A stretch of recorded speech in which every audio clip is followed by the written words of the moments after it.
राजस्थान के सियासी संग्राम में आने वाले कुछ समय में जबरदस्त बवंडर उठने वाला है। अब मौजूदा कार्यकाल में सचिन पायलट को सीएम पद मिलना लगभग नामुमकिन सा लग रहा है। ऐसे में उनके अगले कदम को लेकर सस्पेंस के बीच खबर आ रही है कि प्रशांत किशोर की कंपनी आईपैक को पायलट की पॉलिटिकल स्ट्रेटेजी बनाने का जिम्मा मिला है। पीके की रणनीतिक रूप से पायलट के कैरियर को 360 डिग्री टर्न करने के लिए राजेश पायलट की पुण्यतिथि 11 जून का दिन चुना गया है। इस दिन पायलट की नई पार्टी का उदय भावनात्मक और राजनीतिक रूप से लोगों के साथ ही थर्ड फ्रंट को भी उससे जोड़ेगा। सचिन पायलट की नई पार्टी की घोषणा प्रगतिशील कांग्रेस पार्टी, राजस्थान विकास पार्टी या फिर वाईएसआर कांग्रेस पार्टी की तर्ज पर एसआरपी कांग्रेस पार्टी के नाम से हो सकती है। आरएसपी का मतलब है सचिन राजेश पायलट कांग्रेस पार्टी।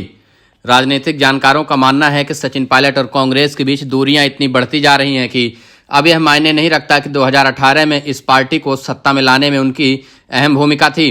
बीजेपी नेताओं के ऑफर के बावजूद पायलट भाजपा में शामिल होने का मन नहीं बना पा रहे, क्योंकि उनका लक्ष्य सीएम बनना है और बीजेपी में इस पद के लिए पहले ही नेताओं की लंबी कतार है। ऐसे में नई पार्टी बनाने की ओर कदम बढ़ गए हैं। सचिन कर्नाटक चुनाव के परिणाम का इंतजार कर रहे हैं। यदि 11 जून तक कांग्रेस हाईकमान और गांधी परिवार ने सचिन पायलट की मांग मान ली तो ठीक है, वरना सचिन पायलट की राहें जुदा होने से अब कोई रोक नहीं सकता।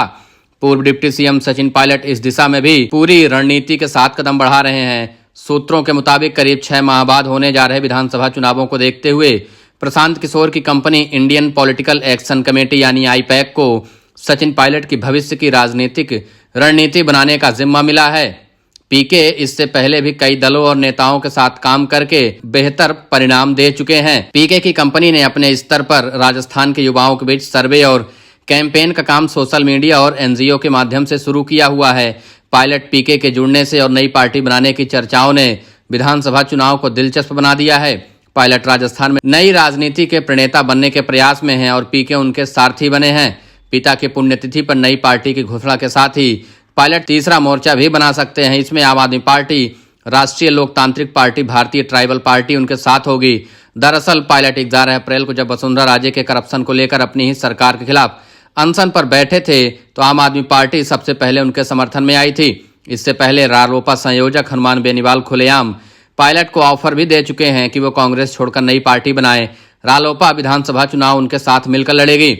गठबंधन कई सीटों पर जीत हासिल करेगा। बताते हैं कि इस सारी कवायद और एक्सरसाइज करने के लिए पायलट और पीके की कंपनी में करार हुआ है। आईपैक रणनीति बनाएगी कि पायलट कैसे तीसरे मोर्चे को नई ताकत के रूप में खड़ा करके वोटों का ध्रुवीकरण करके बीजेपी और कांग्रेस दोनों पार्टियों को नुकसान पहुंचाएंगे। राजनीतिक रणनीतिकार पीके की राजस्थान की राजनीति में वर्चुअल एंट्री हो चुकी है। आईपैक सोशल मीडिया के जरिए ज्यादा से ज्यादा युवाओं को राजनीति से जोड़ने के साथ ही उनके राजनीतिक दृष्टिकोण को लेकर सर्वे कर रही है। अब एक ताजा जानकारी है सामने आई है कि आईपैक ने सचिन पायलट से एक डील भी कर ली है।